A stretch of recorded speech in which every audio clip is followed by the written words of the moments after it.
Hai, jumpa lagi dengan Indra. Di setiap komunitas pasti mempunyai aturan-aturan yang harus dijalankan oleh anggota-anggotanya. Demikian pula dalam rumah tangga, pasti juga ada aturan-aturan khusus yang diperuntukkan untuk anggota keluarga. Peraturan itu bagus untuk dibuat, untuk melatih kedisiplinan, seperti dalam rumah tangga, kalau mau tidur cuci kaki dulu, kalau makan harus di meja, atau sebelum makan harus berdoa, dan banyak lagi lain-lainnya, supaya rumah itu menjadi rapi dan teratur. Setidak-tidaknya dapat membuat nyaman para penghuninya. Tetapi janganlah peraturan-peraturan itu membuat kita menjadi seperti robot atau kaku. Kenapa? Karena bisa menghilangkan rasa kepekaan kita atau rasa kepedulian kita kepada sesama. Nah, kali ini saya akan mengajak teman-teman untuk merenungkan sebuah perikop kitab suci yang saya ambil dari Injil Lukas. Apa yang bisa kita pelajari dan ambil hikmahnya dari perikop itu? Tapi sebelumnya, tombol subscribe-nya tolong dipencet. Sudah? Sip. Terima kasih. Injil Lukas bab 13 ayat 10 sampai dengan 17. Pada suatu kali Yesus sedang mengajar dalam salah satu rumah ibadat pada hari Sabat. Di situ ada seorang perempuan yang telah 18 tahun dirasuk roh, sehingga ia sakit sampai bungkuk punggungnya dan tidak dapat berdiri lagi dengan tegak. Ketika Yesus melihat perempuan itu, ia memanggil dia dan berkata kepadanya, "Hai ibu, penyakitmu telah sembuh." Lalu ia meletakkan tangannya atas perempuan itu, dan seketika itu juga berdirilah perempuan itu dan memuliakan Allah. Tetapi kepala rumah ibadat gusar karena Yesus menyembuhkan orang pada hari Sabat. Lalu ia berkata kepada orang banyak, "Ada 6 hari untuk bekerja. Karena itu datanglah pada salah satu hari itu untuk disembuhkan, dan jangan pada hari Sabat." Tetapi Yesus menjawab dia, katanya, "Hai orang-orang munafik, bukankah setiap orang di antaramu melepaskan lembunya atau keledainya pada hari Sabat dari kandangnya dan membawanya ke tempat minuman? Bukankah perempuan ini yang sudah 18 tahun diikat oleh iblis harus dilepaskan dari ikatannya itu karena ia adalah keturunan Abraham?" Dan waktu ia berkata demikian, semua lawannya merasa malu dan semua orang banyak bersuka cita karena segala perkara mulia yang telah dilakukannya. Demikianlah Injil Tuhan, terpujilah Kristus. Teman-teman yang terkasih, di awal perikop ini dikatakan Yesus itu biasa mengajar atau ibaratnya sebagai guru. Yesus sering mendapat kesempatan untuk memberikan pengajaran kepada orang-orang Yahudi waktu itu di rumah ibadat pada hari Sabat.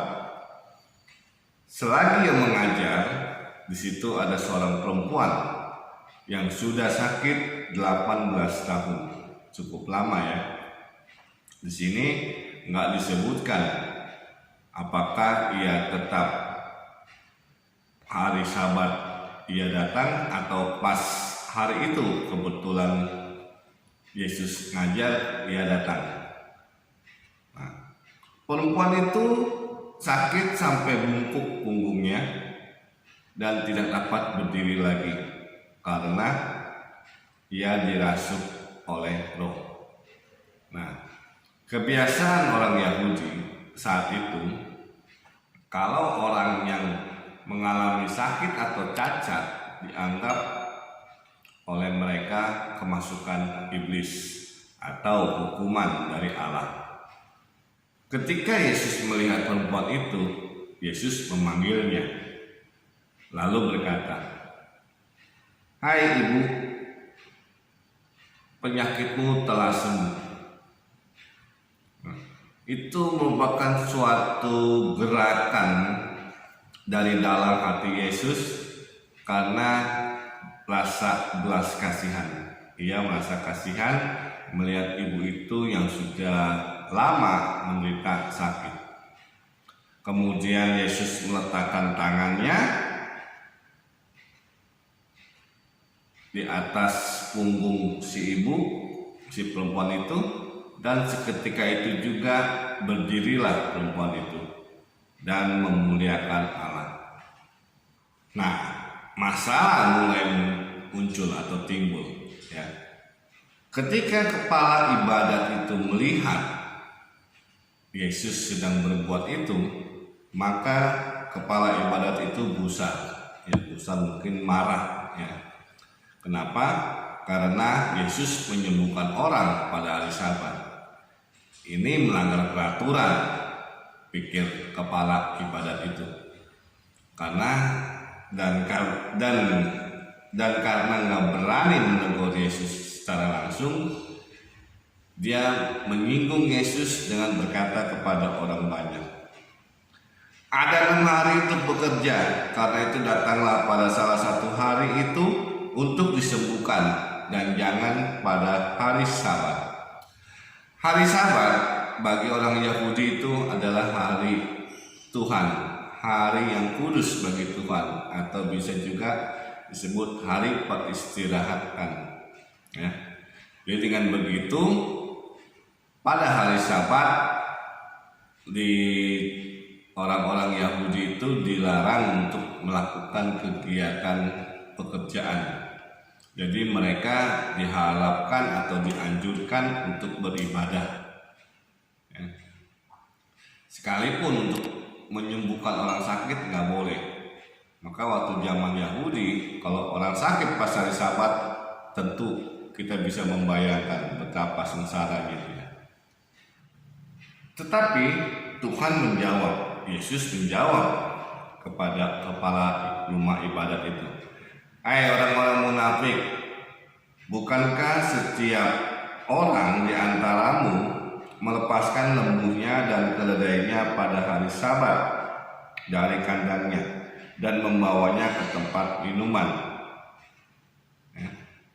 Di sini jelas Yesus ingin membongkar atau membuka kedok orang-orang Yahudi. Kenapa? Karena mereka membebankan umatnya dengan segala aturan-aturan, sedangkan mereka sendiri suka melanggar, ya, akan peraturan yang mereka buat. Jadi mereka lebih memperhatikan hewan-hewan ketimbang manusia. Bukankah perempuan ini yang sudah 18 tahun diikat oleh iblis harus dilepaskan dari ikatannya itu karena ia adalah keturunan Abraham, ya. Jadi bisa dikatakan mereka atau orang-orang Yahudi itu suka sekali dengan aturan-aturan yang wajib atau pokok. Jadi mereka memberikan beban kepada rakyatnya. Nah, ketika Yesus berkata gitu, semua lawannya menjadi malu. Dan banyak orang yang menyaksikan, banyak yang bersuka cita, ya, karena segala perkara yang mulia telah Yesus lakukan. Teman-teman yang terkasih, dari jawaban Yesus tentu saja kepala rumah ibadat itu menjadi malu dan gagal untuk memahami hari Sabat, ya, karena dia terpaku oleh peraturan-peraturan yang dibuat sendiri sehingga melupakan rasa kemanusiaannya. Nah, apa pesan moralnya dari kisah menyembuhkan orang sakit pada hari Sabat? Peraturan yang pertama semestinya dibuat untuk mempermudah, ya, mempermudah baik pelayanan maupun mempermudah dalam segala hal, bukan untuk menghambat atau membatasinya. Kedua, apabila kita merasa sanggup menolong pada hari itu atau istilahnya sekarang juga, jangan menundanya untuk esok hari, ya, sebab esok hari belum tentu kita mempunyai kesempatan seperti itu, karena esok hari adalah urusan esok hari. Jadi kita yang berbuat hari ini, kita berbuat langsung, jangan menunda-nunda segala pekerjaan. Terima kasih.